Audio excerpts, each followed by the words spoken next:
سلام تخطيطاتي مدى إريسات بخبركم تقاطعتي ساتلايت تلفزيون إريسات أهم إريساتك عفر فيه إرداي سلام ما بمل العالم تركبوا تخطاطلتي مدبات تلفزيون إريسات بتسددنياون ኣብ ክልተ ኩናት ተቐልቂሉ ዘሎ ብደገፍቲ ግብረ ሽበራዊ ጉጅለ ህግደት ከም ዝተቐትለ ተሓቢሩ ኣሎ ዝኸበርኩም ኣብ ኩሉ ኹርናዓት ዓለም ትርከቡ ተኸታተልቲ መደበር ቴሌቪዥን ኤሪሳት ኣድራሻ ቀይርና ስለ ዘለና በዚ ትሪእዎ ዘለኹም ፍሪኩዌንሲ ክትረኽቡና ከም እትኽእሉ ከነበስረኩም ንፈቱ ናፃን ዘይሸራዊትን መደበር ቴሌቪዥን ኤሪሳት ንኹሉ ክፋል ሕብረተሰብና ብዝሓቁፍ መንገዲ እዋናውን መሃርን ዝተጻረየ ሓበሬታ ንህዝቢ ብምቕራብ ክሳዕ ረህዋን ሓርነትን ህዝብና መጺኡ ዲሞክራሲያዊትን ቋማዊትን ሃገር እትምስረት ከዓ ቃልስና ኣሕይልና በዚ ኣብ ስክሪን ዝተጠቕሰ ኣድራሻ ፈኖና ብዝበለጸን ብዝሓየለን መንገዲ ይፍኖ ከም ዘሎ ክንሕብረኩም ንፈቱ መደበር ቴሌቪዥን ERISAT. No. Hey.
Everyone deserves trustworthy news and information.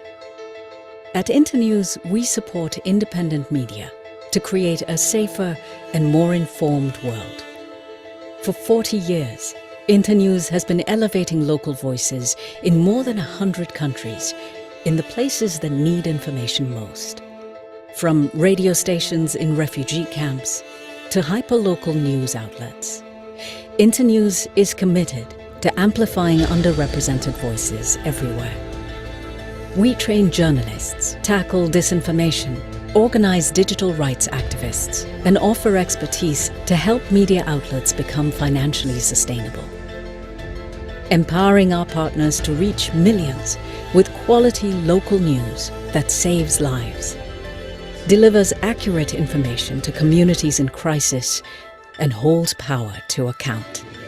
Truth is an endangered species.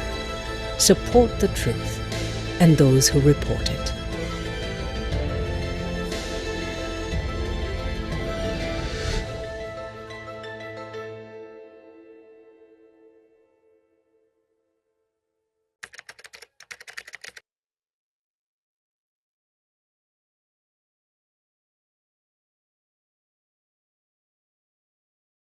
Hello everyone, and welcome to Turn the Mic Around, Internews' conversation with journalists on the front line. Every month we interview a different expert about the latest developments on the world of media information. I'm Mira Salva, the Chief Executive of Internews Europe. We're a non-profit that supports independent media in 100 countries around the world. Our recent report, Flight or Fight, Supporting Exiled Media to Survive and Sustain, delves into the challenges faced by exiled media outlets and offers insights into supporting their sustainability. It highlights the vital role exiled media play in amplifying diverse voices and perspectives, particularly in regions where press freedom is under threat. The report also explores strategies to help exile media survive, thrive, and continue in their essential role of fostering democratic discourse and upholding journalistic integrity. The first thing to say really is that working as a media in exile is about defiance and it's about courage. It's a determination to keep telling stories of your own community, even when it's not safe to do so. And our report shows, sadly, that it's a growing trend. More and more journalists are having to leave their home countries, not out of choice, but out of necessity. And they want to keep on working. Most of these outlets operate in a hybrid model, with the most common mode as outlets operating with editors outside of the country and reporters both inside and outside of the country. Revenue of most of these outlets is philanthropic at best, non-existent at worst. About 8% operate entirely without revenue, and 28% are fully grant funded, and 64% are funded by a combination of grants and business revenue. But it's really, really hard for media outlets to find ways to make money when there are so many issues around registration and visa and audience visibility. And this is something we want to really look at in this discussion today. And I'm really delighted to have with me today Saba 𝐒𝐿𝐻𝐃, the co-founder and board chair of ERISAT, the Eritrean satellite television, and who has really provided valuable insight for the report. Welcome, Saba, and thank you so much for joining us today. Thank you very much for having me, Mira. Appreciate it. Thank you. Saba, tell us a little bit about your experience in working for an outlet and creating an outlet in exile, and what are some of the biggest challenges you've faced? Well, it's quite challenging, but at the same time also exciting in the sense that, you know, you're doing something very important and critical, right? So it's being able to bridge the information gap that exists for Eritreans inside the country and the ones outside, right? So it's kind of ERISAT coming into being to connect these dots outside and inside population, and to be able to provide information, fact-based information, right? So the ones that are provided by the Eritrean regime are much like propaganda and very controlled and censored information that what the people should know or should be exposed to. That's the agenda there. So for us to be able to create this media outlet where people be able to be exposed, literally Eritreans, especially inside the country, are disconnected from the rest of the world, right? So for them to be able to know and understand what's happening around the world, and also to be able to talk about openly, at least for us to be from outside, and to be able to talk about and address the issues of the different violations of human rights in the country, and the lack of freedom in all the problems that people are facing day in, day out.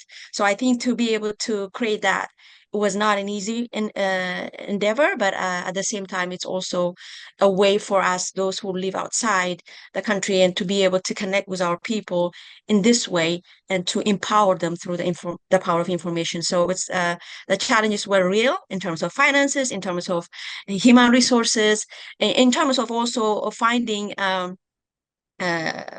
satellite provider, you know, right, to reach the area, that part of the world, which is very expensive and compared to other parts of the world as well. And tell us a little bit about how you got the audiences to listen to you, really. You know, it must known for its press freedom, and like you said, it's actually an incredibly close society, both to the outside world, but also internally there is not really an independent functioning media inside. So it must have been difficult for people to kind of trust the outlet, you know, to be able to say, we can listen to this and it's safe. When we first, this started in 2018. So when we first kind of started thinking about, hey, we can do satellite television. So we had information about Eritreans kind of watching this different novellas, this soap operas from Turkey, from South Korea, name it. So that means that, wait a minute. So if they are able to tune in, because, and then we also had information that most Eritreans, especially in cities and towns, have satellite dishes, right? So that means they have access to satellite dishes because of the internet is very, very slow, and it's almost incredibly frustrating. So people don't have access to internet for the most part. So satellite television becomes the way people kind of turn in to get entertained, whatever have you, right? So we say, oh, wait a minute, we can, if people are tuning into Turkish and South Korean soap opera, then if they have some programming content in the languages they understand, and that's what the whole idea. Wait a minute, so we can do that. So, and that's how we kind of started with Afar and Tigrinya and Tigray and Bilen at first, and then later on we have to discontinue and resume again.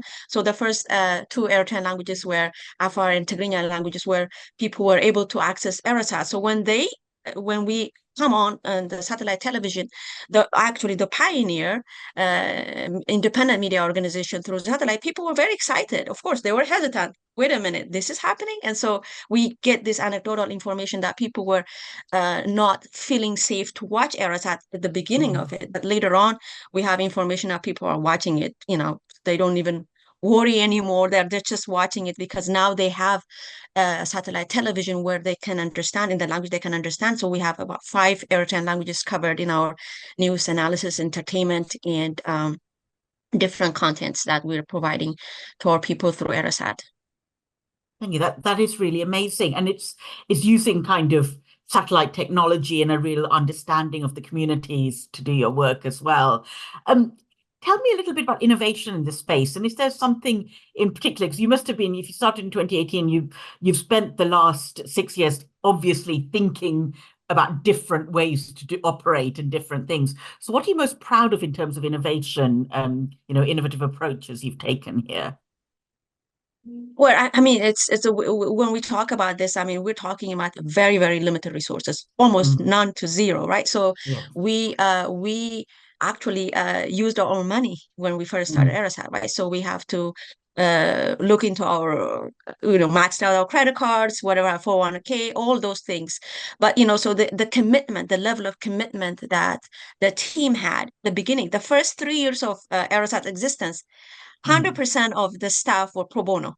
Everybody was doing whatever they're doing, writing, editing, reading, name it. All the areas that run the organization were 100% volunteer based. And so the first 3 years of its existence. So you can imagine everybody was chiming in to make sure this is continuing because it provided hope to our people.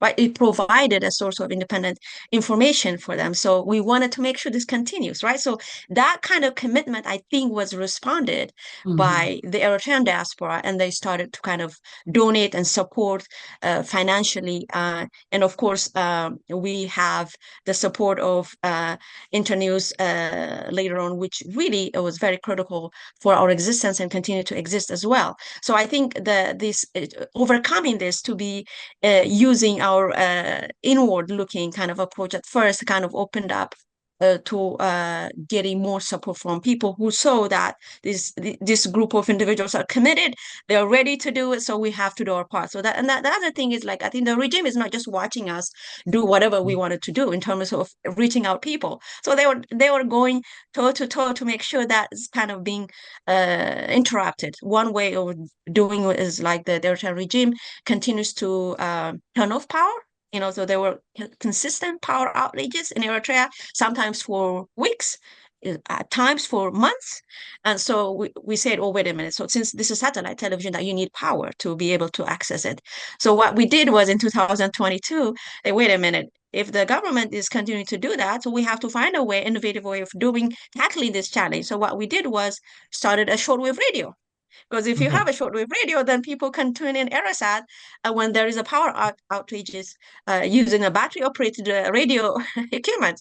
So that's what we did. So, and I think this shows that, not only the board, the leadership level, but also everybody in the team was very committed. Like, wait a minute, this is sharing the information, connecting with people, how things are going in Eritrea. And so this kind of a very collaborative kind of space that we try to operate and kind of overcome the challenges as we see them fit, and try to get to continue to be connecting with our people inside Eritrea particularly. And then ERISAT is not only inside Eritrea, but also in neighboring countries. And as you might already aware of that Eritreans are dispersed all over the world, and we have so many refugees in Ethiopia, Sudan, Libya, in Europe, and many countries around the world. So they tune in to get information, up-to-date information to ERISAT, because that's the alternative information that they can find, because no one can depend, of course, on the Eritrean government media outlets for that. No, absolutely. And it's really interesting that you talk about innovation, but quite rightly, your innovation is using more analog technologies, going back to shortwave radio and simplifying the means of distribution. I really like that as the way forward. We have to go backwards of forward, whatever it takes, because you gotta, because this the Eritrean government is very resourceful. They don't have any resource limitation as we do, so and they can do whatever they do, and so for us to be that shortwave radio also was a way for us to access our community in remote areas where there might not be electricity, and also for the army. The armies in remote areas where they might not be able to tune in satellite television with electric power. So that also was a way to address those important segments of our population as well. Okay, thank you. And just hi everyone in the audience, if you do have questions, do type them into the chat and I'll get to them at the end. But Saba, going back to your question, to the issue of sustainability, you talked about everyone having maxed out their credit cards and worked for free for 3 years. And I'd imagine even now you're all giving a lot of your time and resources very, very generously. But what would you say would have to be a long-term sustainability and resilience strategy? Like, can you rely on this kind of goodwill and energy, or do you feel that you need to have more underneath that to sustain it going forward? Because this is an issue that a lot of media in exile face, because they are always very mission-driven and run by people who are literally committed to the cause, giving their lives to the cause. But I don't like journalists and editors to have to be heroes in order to do their jobs. There should be a kind of structure underneath supporting them as well. Absolutely, absolutely. And that's why it's not sustainable. You can push, for example, like our team, incredible team. I can't find this kind of commitment anywhere, really. I mean, so to push for 3 years pro bono, and when I say this, most of our staff live in a very unsafe and unstable conditions in Africa and the Middle East. Most of them. Of course, some of us are in North America, in Europe and Australia, but the majority of them who are kind of doing the hardest part of the work are in areas unsafe, as refugees, as exiles, right? So they, to be able to do this kind of things, you can't just ask people to do it for free, right? So they need to eat, they need to exist, to survive, to be able to do. And then also it also affects the kind of quality of work you do. So therefore, so I think the resources, the support that exile medias like ERISAT, we cannot stress enough the importance of getting the financial support so that we can continue to do the work we're doing, because we're very committed to the mission, right? So in order for this mission to be executed and to be also sustainable and to be able to do a quality work and to do the reporting, that we wanted to do a lot of reporting on refugee issues. We want to do a lot of reporting on human rights issues. We want to do a lot of reporting on what's happening and how transitional societies who came out of war and conflicts transition to democracy. This kind of quality and important lessons that we can learn from our neighbors, from our other countries' experiences, this needs to be covered. And this requires resources, right? So this requires people who are going to do this thing. So, and then you cannot ask people to continue to volunteer their time, their resources. So absolutely very critical that we get those support from wherever it might come, right? So, and I know there are people out there who wants to see these exile media thrive and continue to do the important work they do. And I know I met the World Freedom Press last week in Santiago, Chile, that, an incredible work different kind of exile medias like ours are doing. And I think this kind of initiatives, this kind of work needs to be supported, and I cannot emphasize enough the importance of that. And we are a testament to that. Like our existence is not just a luxury for Eritreans; it's a life and death, right? So it's about them continuing to to survive and to continue also aspire for change and democracy in Eritrea. And so I think for this kind of initiatives to continue and also thrive, and for us to be able to be to do a quality work, finding that sustainable source of support, financial support, is critical. And I hope that we and other similar exile media initiatives continue to get those kind of support from around the world. And what do you need from policymakers in civil society? So as well as financial support, what else do you think would really help here? And I'm thinking more visas, registration, licenses to absolutely. operate. Absolutely. It's like I say, most of our staff, they are unsafe in unsafe places. So they don't have even legal status, many of them, because there is no such route in some of the countries that they live as refugees or as exiles. So to have a sort of a program for targeting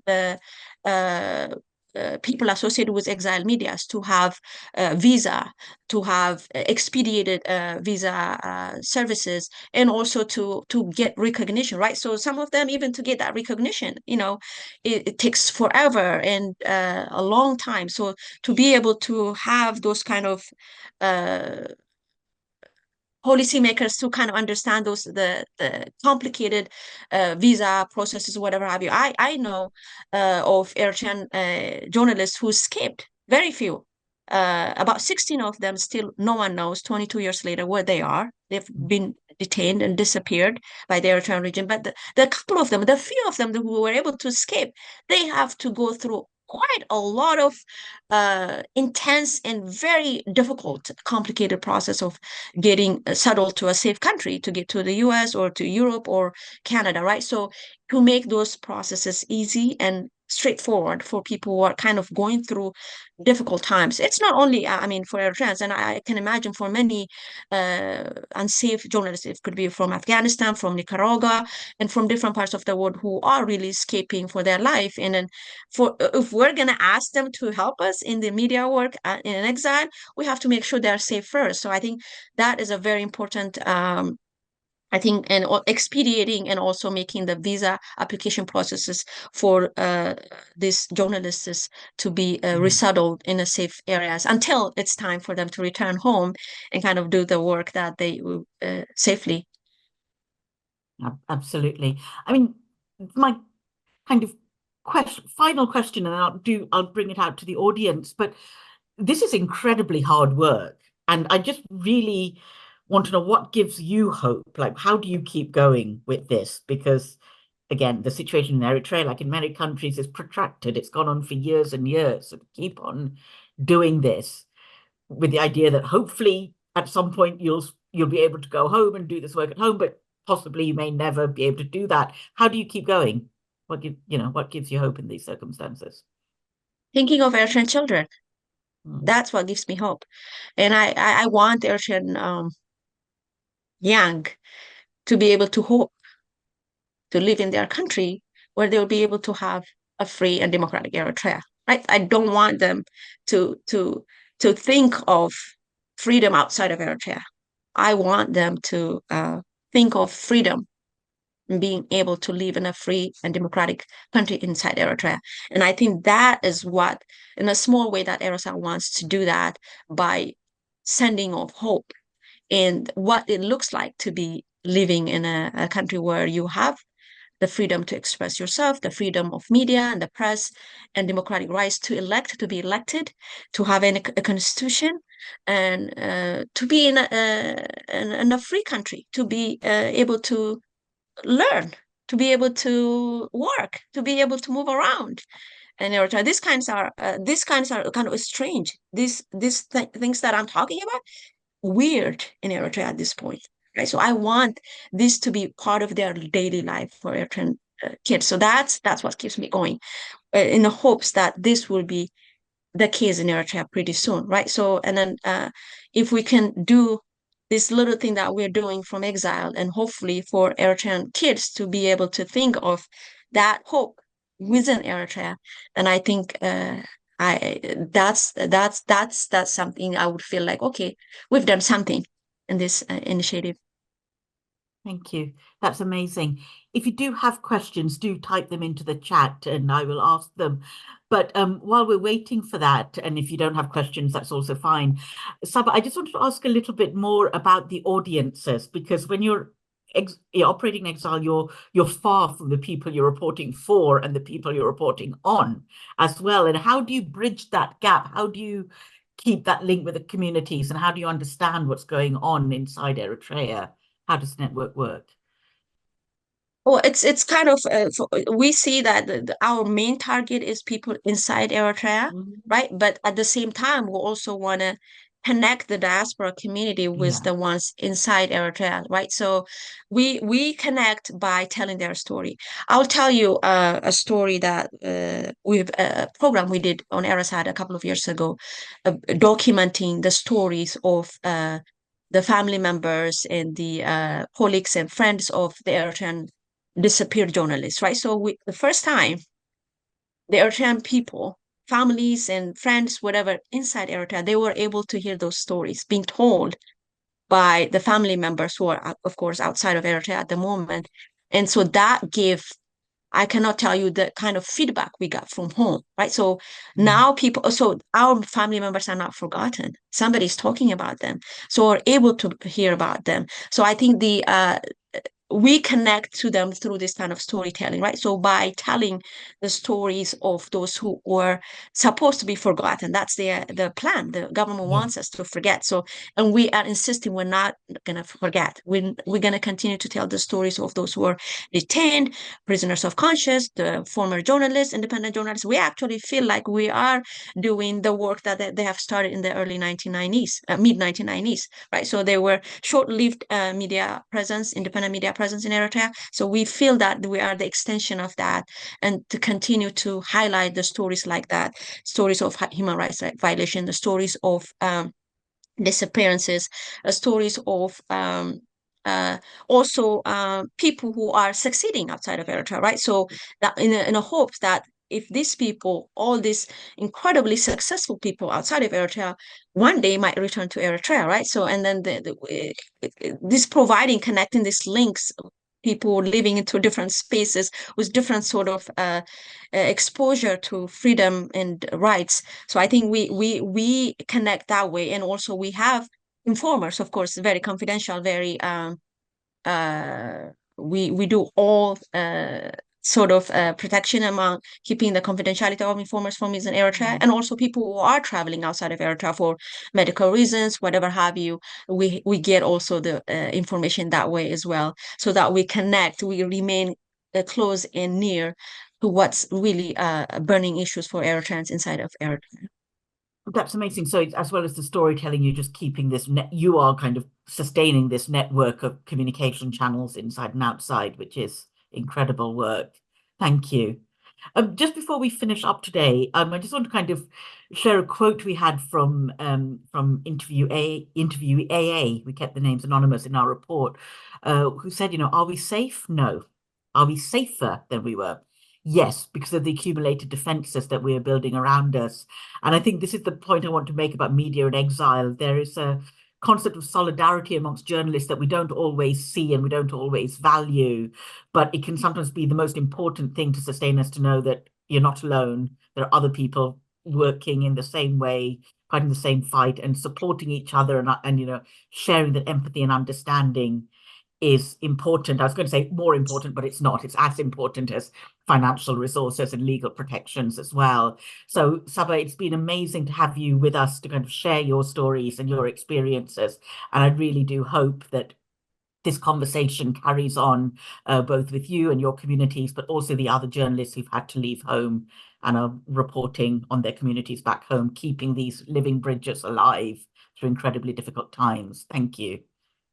Thank you. Absolutely. And I think just to the point that you just raised, I think that collaboration, and also in addition to the resources and the legal protection on the policy areas, and also training and equipping journalists in exile, right? So many of them have very limited experiences. Some of them, especially in ERISAT, we have actually many of them who have no experiences of working in this kind of space. So I think to get those kind of capacity building, training journalists to be up to date and also to be able to execute that responsibility as independent and journalists, and as well as within the profession of journalism. And I think that training and capacity building is also an important aspect of the help and the support that I think exile media like ERISAT would benefit from others Absolutely. who are in the field. Yeah. Absolutely, because I think, journalists, when they leave, have to operate in a very different medium. So there might have been print journalists or TV journalists at home,